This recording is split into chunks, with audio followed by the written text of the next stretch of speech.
नमस्कार दोस्तों, स्वागत है आपका वेव्स स्टडी में। मैं हूं आपका होस्ट एंड दोस्त प्रदीप जगवान।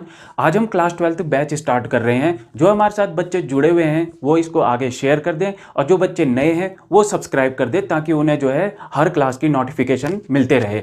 आज हम बात करेंगे chapter number 1, electric charges and forces. दोस्तों, सबसे पहले ये जानो कि ये इलेक्ट्रिक चार्ज होता क्या है। इलेक्ट्रिक चार्ज क्या होता है कि लेट सपोज जब हम खेल के आते हैं, कहीं से खेल के आते हैं तो हम थक जाते हैं, तो हमारे घर वाले क्या बोलते हैं, बेटा अपनी बॉडी को चार्ज कर ले। अब बेटा बोलता है कि बॉडी चार्ज कैसे करूं, बोला ग्लूकोज पी ले। तो ये ग्लूकोज को जैसे ही पीता है उसकी बॉडी चार्ज हो जाती है। बॉडी चार्ज मतलब अब वो फिर से जो है पहले जैसा फ्रेश हो जाता है। तो यहाँ पे ये ग्लूकोज ने क्या काम करा, बॉडी चार्ज का काम करा। वैसे ही जब हम क्या करते हैं कि जब दो बॉडी को रब करते हैं तो वो बॉडी क्या हो जाती है, चार्ज हो जाती है। यहाँ पे इन्होंने ग्लूकोज तो पिया नहीं, तो ये चार्ज कैसे हुए, ये चार्ज हुए यहाँ पे इनका ग्लूकोज था इलेक्ट्रॉन। यानी कि इलेक्ट्रॉन जब शिफ्ट हुआ एक बॉडी से दूसरी बॉडी में तो बॉडी क्या हो गई, यहाँ पे चार्ज हो गई।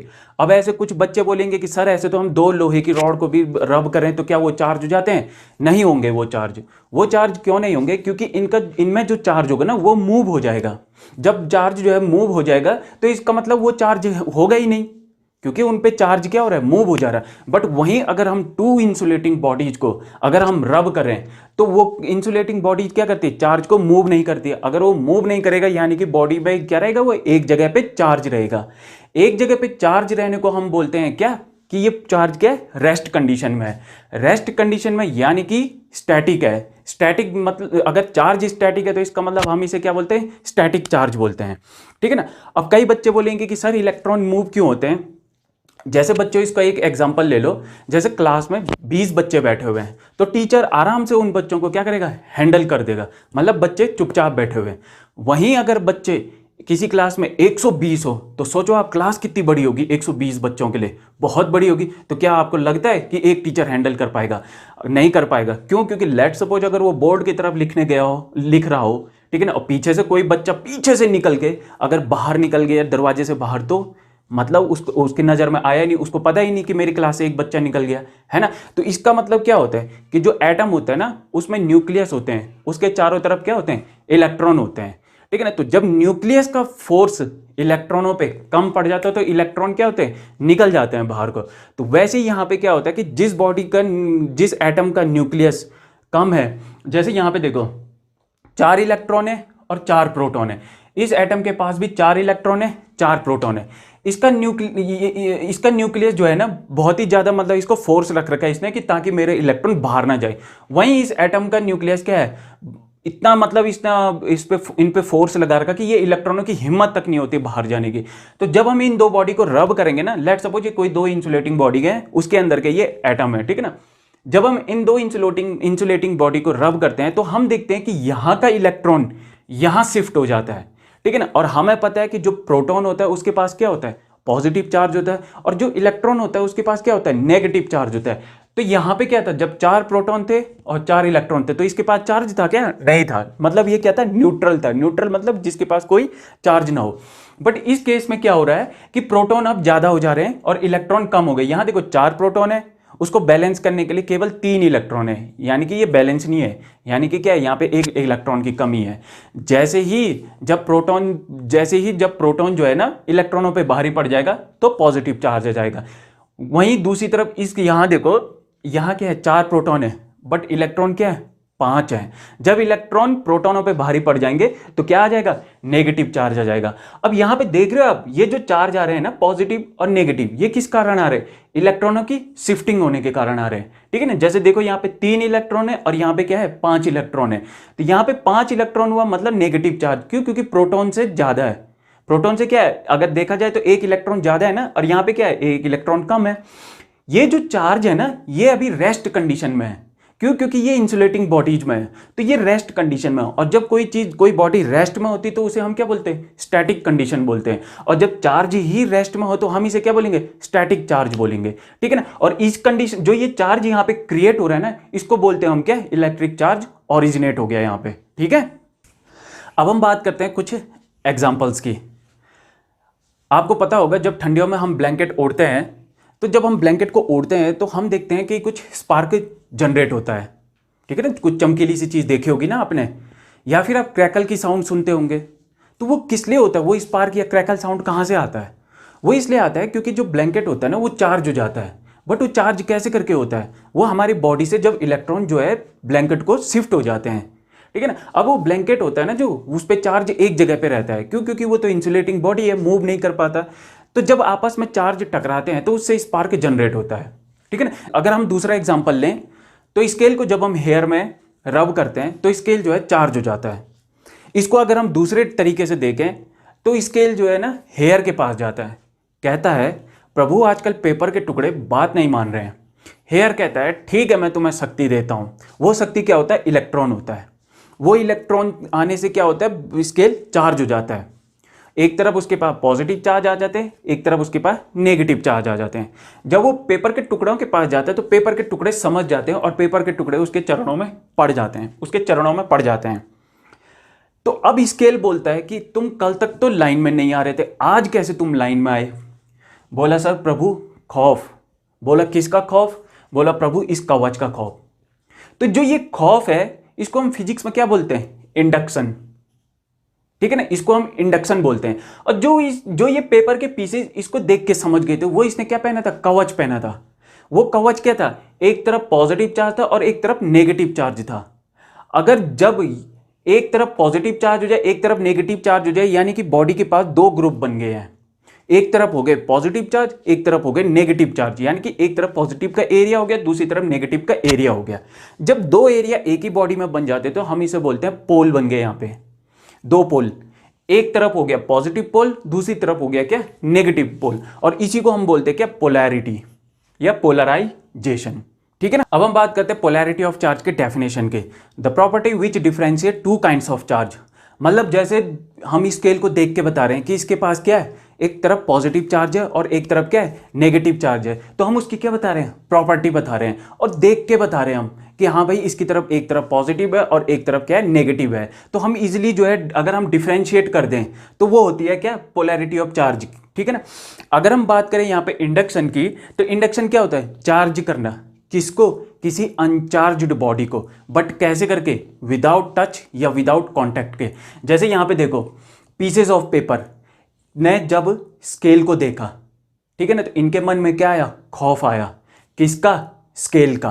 तो ये क्या हो गए? सबके सब लाइन में आ गए, ठीक है। लाइन में आ गए अपने आप। स्केल ने अभी कुछ नहीं किया था बट सबके सब समझ गए। तो ये जो खौफ था ये क्या था? इंडक्शन था। क्यों? क्योंकि इसने कुछ नहीं किया बट ये अपने आप ही चार्ज हो गए, तो इंडक्शन है, ठीक है। अब इसका एक चीज देखो, ये ऐसा क्यों हुआ? क्योंकि जो लाइक चार्ज होते हैं ना, ये क्या करते हैं? रिपेल करते हैं। क्या करते हैं? रिपेल करते हैं एक दूसरे को। जैसे पॉजिटिव है तो पॉजिटिव को क्या करता है? रिपेल करते हैं। अनलाइक चार्ज है वो एक दूसरे को क्या करते हैं? अट्रैक्ट करते हैं। यानी कि अगर पॉजिटिव है तो वो नेगेटिव चार्ज को अट्रैक्ट करेगा, या नेगेटिव है तो वो क्या करेगा? पॉजिटिव चार्ज को अट्रैक्ट करेगा। अब यहां पे देखो स्केल की एक तरफ क्या है? नेगेटिव चार्ज है, तो दूसरी तरफ क्या है? Positive charge. अब जैसे ही पेपर के पीसेज के अंदर भी क्या होते हैं? नेगेटिव क्या होते हैं? एक तरफ इलेक्ट्रॉन प्रोटॉन, इलेक्ट्रॉन प्रोटॉन होते हैं ना। तो इलेक्ट्रॉन क्या होता है ना, उसके पास नेगेटिव चार्ज होता है और प्रोटॉन के पास क्या होता है? पॉजिटिव चार्ज होता है। तो जैसे ही वो एक इस तरफ देखते हैं कि नेगेटिव चार्ज है, तो पॉजिटिव चार्ज वाले इसकी तरफ आ जाते हैं। किसकी तरफ? नेगेटिव की तरफ आ जाते हैं। तो सबके सब यहां पे आ गए, ठीक है ना। और नेगेटिव जो चार्ज, जो इलेक्ट्रॉन होते हैं ना इसके अंदर, वो सबके सब क्या होते हैं? दूसरी साइड चले जाते हैं। क्यों? क्योंकि वो इनके साथ रिपेल करते हैं। अब हम बात करते हैं कंडक्टर की, इंसुलेटर की और डाइइलेक्ट्रिक्स की, ठीक है ना। इनको समझने से पहले एक एग्जांपल लो। जैसे मानो बात कोई क्रिकेट मैच चल रहा है, दो टीम है, एक टीम में है 13 प्लेयर और एक टीम में है 11 प्लेयर। मैच खेलने के लिए चाहिए 11-11, मतलब एक टीम में हो गए 2 प्लेयर ज़्यादा। तो टीम में जो कैप्टन होता है वो बोलता है 2 बंदों को, हम 11 लोग जा रहे हैं खेलने के लिए, तुम 2 यहीं पे रहो। तो बोला सर हम 2 करेंगे क्या फिर? बोला तुम कुछ मत करना, मैच में जब पानी पीने की ज़रूरत होगी तो हमें पानी पिला देना। तो अब मैच होता है, मैच में जाती 2 टीम, दोनों टीम के पास होते 11-11 प्लेयर। तो जो वो 2 प्लेयर है ना एक्स्ट्रा जो फ्री है, मतलब वो क्या करते रहते हैं कि इनको पानी पिलाते रहते हैं, टाइम टू टाइम क्या करते हैं? पानी पिलाते रहते हैं। और क्या करते हैं कि वो एक जगह से दूसरी जगह, मतलब जहाँ नल है वहाँ से पानी ले आते हैं और जहाँ उनकी टीम है वहाँ तक वो क्या करते हैं? पानी को पहुँचाते हैं। वहीं बी टीम देखती है इनके पास कोई है ही नहीं फ्री, तो ये बेचारे क्या होते हैं, प्यासे के प्यासे होते हैं। इनके पास क्योंकि कोई फ्री तो है नहीं जो इनको पानी ला सके नल से, तो ये बेचारे क्या होते हैं, प्यासे के प्यासे रहते हैं, ठीक है ना। अब जो ये ए टीम होती है ना, इनके पास जो ये फ्री बंदे हैं और जो ये पानी पिलाते रहते हैं, इनको कहते हैं हम क्या, कंडक्टर, ठीक है ना। और जो यहाँ जो बी टीम है, इसके पास कोई फ्री बंदे हैं ही नहीं, तो ये क्या रहते हैं, प्यासे के प्यासे रहते हैं, यानी कि ये क्या हो गए, इंसुलेटर। यानी कि अगर हम देखें तो कंडक्टर क्या होता है, कंडक्टर वो होता है जो चार्ज को एक जगह से दूसरी जगह पहुंचा दे। क्यों, क्योंकि उसमें क्या होते हैं, फ्री इलेक्ट्रॉन होते हैं कंडक्टर में। बट इंसुलेटर वो होता है जिसके पास कोई फ्री इलेक्ट्रॉन नहीं होते, इसलिए उनके चार्ज एक ही जगह पे रहते हैं, वो एक जगह से दूसरी जगह शिफ्ट नहीं होते हैं, ठीक है। अगर हम दूसरा एग्जांपल लें तो दूसरा एग्जांपल हम देखते हैं पेंसिल का। कई कलाकार होते हैं जो पेंसिल को दोनों जगह से क्या करते हैं, शार्प कर देते हैं। तो वो कलाकार वो होते हैं जिन्होंने कभी फिजिक्स पढ़ी नहीं। वो कलाकार क्या करते हैं, एक साइड से ऐसे करके पकड़ते हैं, जैसे ये है, तो वो ऐसे करके पकड़ते हैं, ठीक है ना। अब यहां से भी शार्प है और यहां से भी शार्प है, वो ऐसे करके टच कर देते हैं, कहाँ, होल्डर के अंदर, जो हमारे घर में होल्डर होते हैं ना, होल्डर के अंदर ऐसे करके टच कर देते हैं। तो वो दूसरी जगह से क्या होता है, करंट खा लेते हैं। क्यों खाया उन्होंने करंट, क्योंकि उनको पता ही नहीं, जो नीब होती है ना, जो ये पेंसिल के अंदर जो ब्लैक कलर का दिखता है, इसको बोलते हैं ग्रेफाइट, और इस पे होते हैं फ्री इलेक्ट्रॉन, इसलिए उन्होंने क्या किया है, यहाँ पे करंट खा दिया उस कलाकार ने। दूसरा कलाकार होता है, इसको पता है, इसने क्योंकि फिजिक्स पढ़ी हुई है, ये क्या करता है, इसको एक ही तरफ से शार्प करता है, दूसरी तरफ से नहीं करता, और बड़े मजे से होल्डर के अंदर ऐसे करके लगा देता है। बट ये जो है करंट नहीं खाता है। क्यों, क्योंकि दूसरी साइड से जो ग्रेफाइट है उसके बाहर से क्या है, इंसुलेटर है। इंसुलेटर यानी कि कोई फ्री इलेक्ट्रॉन नहीं, अगर कोई फ्री इलेक्ट्रॉन नहीं तो मतलब करंट ट्रांसफर होगा नहीं, अगर करंट ट्रांसफर नहीं होगा तो क्या करेगा वो बंदा, करंट नहीं खाएगा, ठीक है ना। क्यों, क्योंकि ये इंसुलेटर है और इधर से ये इंसुलेटर है नहीं, ये यहां पर से भी क्या हो गया, एक कंडक्टर की तरह वर्क करेगा, और यहां वाले ने करंट खाया, यहां वाले ने करंट नहीं खाया, ठीक है ना। ये तो रही बात कंडक्टर की और इंसुलेटर की। वहीं अगर हम बात करें डाइलेक्ट्रिक की, डाइलेक्ट्रिक क्या होता है, ये भी एक इंसुलेटर ही होता है। बट इसको समझने से पहले एक कॉन्सेप्ट समझो, वो ये कि ये इलेक्ट्रॉन जो होते हैं ना, ये जिस जगह को छोड़कर दूसरी जगह पे जाते हैं, मतलब जहां पे जाते हैं उस एरिया को बना देते हैं नेगेटिव चार्ज, और जहां से जाते हैं, मतलब जिस जगह को छोड़ के जाते हैं उस जगह को बना देते हैं ये पॉजिटिव चार्ज। लेट सपोज ये देखो, यहां पर हैं इलेक्ट्रॉन सबके सब, ठीक है ना, ये इलेक्ट्रॉन है सबके सब, ये इलेक्ट्रॉन क्या हो गए ना, सबके सब क्या हो गए, इधर को शिफ्ट हो गए। जब ये इधर को शिफ्ट होते हैं तो ये एरिया बन जाता है पूरा क्या, नेगेटिव चार्ज, और इस एरिया से गए, यहां से गए हैं ये, तो ये सब के सब एरिया क्या हो जाते हैं, पॉजिटिव चार्ज। इसका मतलब ये है कि जहां इलेक्ट्रॉन इकट्ठे हो जाते हैं वो एरिया बन गया नेगेटिव चार्ज, और जहां इलेक्ट्रॉन नहीं है वो एरिया बन गया क्या, पॉजिटिव चार्ज, ठीक है। अब डाइलेक्ट्रिक कांस्टेंट में क्या होता है कि ये पीस कहता है इसको कि यार मुझे बचा, किससे, स्केल से। तो ये बोलता है कि ठीक है मैं तेरे को चल बचाता हूं, ठीक है। ये जैसे ही जाता है इसके सामने, ये पीस इसके सामने जाता है, देखता है यार इसके पास तो, इसके जो इलेक्ट्रॉन है ना, ये देखते हैं कि यार इसके पास तो इलेक्ट्रॉन है, इधर की साइड सबसे सब इलेक्ट्रॉन है, इस पीस के जो इलेक्ट्रॉन है ना ये ऐसे करके दे, ठीक है ना। ये जैसे ही इस इलेक्ट्रॉन को देखते हैं, आपको पता है इलेक्ट्रॉन क्या करता है, एक दूसरे को रिपेल करता है।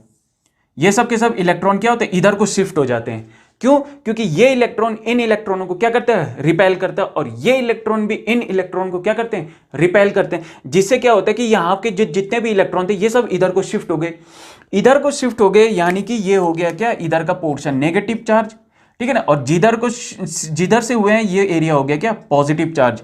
वैसे ही ये वाला एरिया क्या था, नेगेटिव चार्ज, और ये वाला एरिया क्या था, पॉजिटिव चार्ज। अब यहां पे देखो डाइलेक्ट्रिक कांस्टेंट में क्या हो रहा है, जैसे ही ये पेपर इसके पास आया, इसने देखा ये नेगेटिव चार्ज, तो नेगेटिव चार्ज ने नेगेटिव चार्ज को रिपेल करे, ठीक है ना, तो वो हो गए अपना अलग से। और नेगेटिव चार्ज जो होता है ना, ये पॉजिटिव चार्ज को क्या करेगा, अपनी तरफ अट्रैक्ट करेगा। सेम वैसे पॉजिटिव चार्ज भी अपनी तरफ क्या करता है, अट्रैक्ट करता है। जो ये अट्रैक्शन लग रहा है ना पॉजिटिव और नेगेटिव के बीच में, ये नेगेटिव और पॉजिटिव के बीच में जो फोर्स ऑफ अट्रैक्शन लग रहा है ना, इसी को हम क्या बोलते हैं, इलेक्ट्रिक फोर्स बोलते हैं। या इस नेगेटिव ने जो इस नेगेटिव पे रिपेल फोर्स लगाया, इसी को हम क्या बोलते हैं, इलेक्ट्रिक फोर्स बोलते हैं। तो ऑटोमेटिकली क्या होता है कि यहाँ पे अपने आप ही चार्ज जो है ना शिफ्ट हो जाते हैं। क्यों? क्योंकि इलेक्ट्रॉन ही शिफ्ट हो गया। ठीक है, तो ये जैसे ही देखा नेगेटिव चार्ज, ये सब के सब इधर आ गए, पॉजिटिव चार्ज अट्रैक्शन के कारण, और नेगेटिव चार्ज इधर चल जाते हैं, किसके लिए, रिपेल के कारण। अब जब देखता है कि ये ऐसा जो सिस्टम होता है ना, ये इंडक्शन के कारण हुआ है। ठीक है ना, अब जब ये पीस ऑफ पेपर देखता है इसको, तो ये भी खुद ऐसे ही इंडक्शन के कारण क्या हो जाता है, चार्ज हो जाता है। यानी कि ये जो बीच वाला बंदा था ना, इसने कहा चल मैं तेरे को बचाऊंगा स्केल से। ये बचाता तो है इसको, बट जो इलेक्ट्रिक इफेक्ट होता है ना, उसको ट्रांसफर कर लेता है। ठीक है ना, बट कंडक्ट नहीं करता है, मतलब चार्ज को ट्रांसफर नहीं करता है, बस केवल जो इलेक्ट्रिक इफेक्ट है ना उसको ट्रांसमिट कर लेता है, और वो इलेक्ट्रिक इफेक्ट इस तक पहुंच जाता है, जिससे जो है इंडक्शन के कारण क्या हो जाता है, ये भी चार्ज हो जाता है। सेम प्रोसेस वहीं पर भी हो रही है। इस साइड नेगेटिव चार्ज है, नेगेटिव को क्या करते हैं, रिपेल करते हैं, तो वो इस साइड चले गए, और नेगेटिव पॉजिटिव को क्या करेंगे, अट्रैक्ट करेंगे, तो वो इस साइड आ गए। ठीक है ना, ये था कंसेप्ट किसका, डाइइलेक्ट्रिक का। तो डाइइलेक्ट्रिक भी एक इंसुलेटर ही होता है। ठीक है, बट वो क्या करता है, इलेक्ट्रिक इफेक्ट को ट्रांसमिट करता है, कंडक्ट नहीं करता है, बस केवल ट्रांसमिट करता है। अगर वो कंडक्ट करता है तो कंडक्टर कहला देता। ठीक है ना, तो यही है डाइइलेक्ट्रिक का कॉन्सेप्ट। देखो अब हम बात करेंगे कूलम्ब्स लॉ की।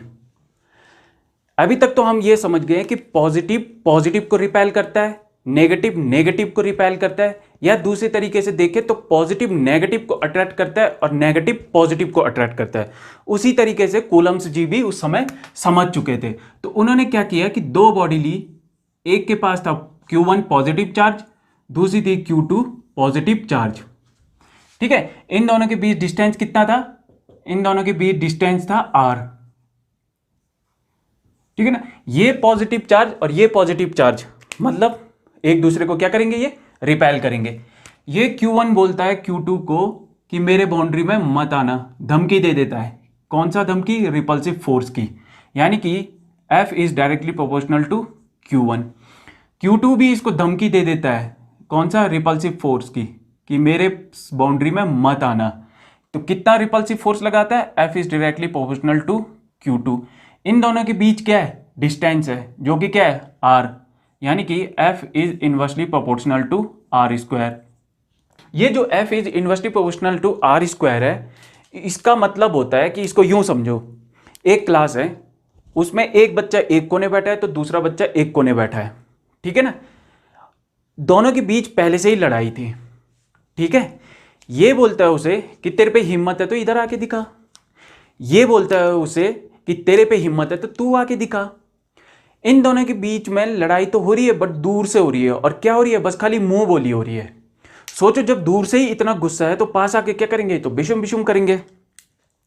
सेम यहां पे चार्ज के केस में भी है। देखो जब चार्ज दूर है, ठीक है ना, तो उनके बीच में फोर्स ऑफ रिपल्सन क्या है, कम है।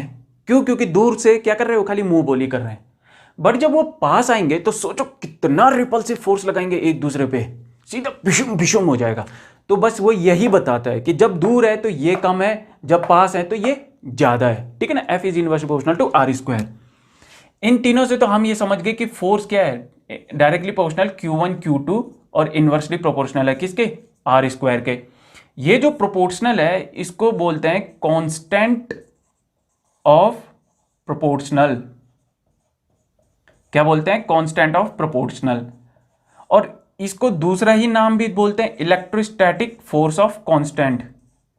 क्या बोलते हैं, electrostatic force of constant, electrostatic force of constant. ठीक है, इसको जो इलेक्ट्रोस्टैटिक फोर्स ऑफ कांस्टेंट है, इसको एक टर्म देते हैं K। ये जो K होता है इसकी वैल्यू होती है 9 × 10⁹ न्यूटन मीटर स्क्वायर पर C स्क्वायर।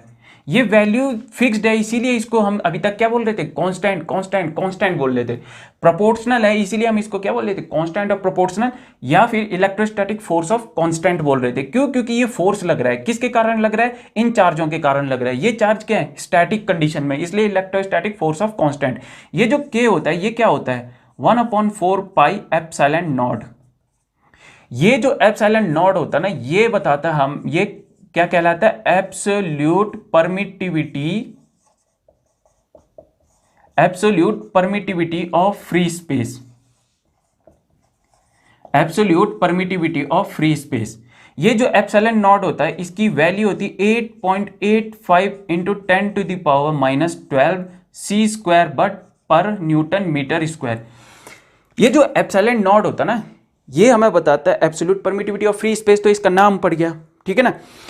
बट ये हमें ये इंडिकेट कर रहा है कि आप ये तो दो चार्ज है ना, आप इनके बीच में क्या मीडियम ले रहे हो, ठीक है ना, आप इनके बीच में क्या मीडियम ले रहे हो। जैसे ही इसने तो बोल दिया कि फ्री स्पेस ले रहे हैं, ठीक है ना। अब ये मीडियम का चक्कर क्या है, इसको मैं एक से करके बताता हूं आपको।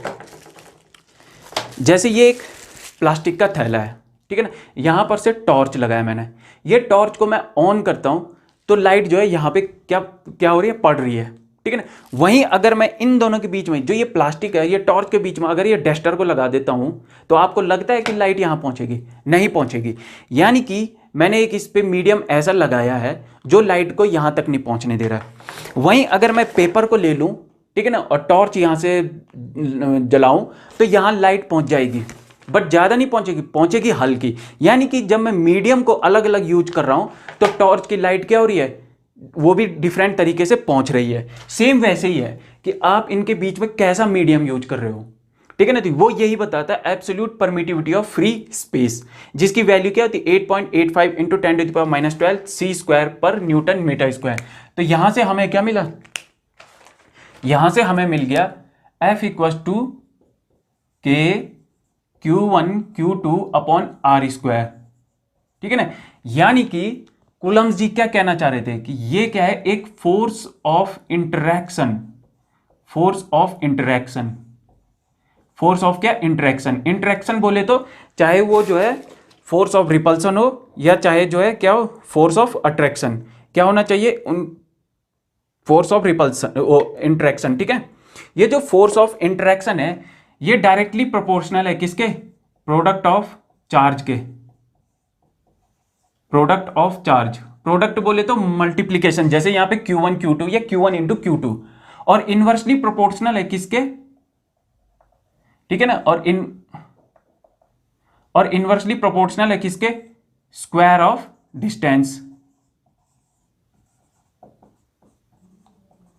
Square of distance. कौन सी डिस्टेंस, इन दोनों के बीच जो चार्ज है, यही कहता है हमें क्या, कूलम्स लॉ, ठीक है। इसी के साथ आज की क्लास यहीं पे तक। अगला जो हमारा टॉपिक रहेगा वो रहेगा इलेक्ट्रिक फील्ड पर।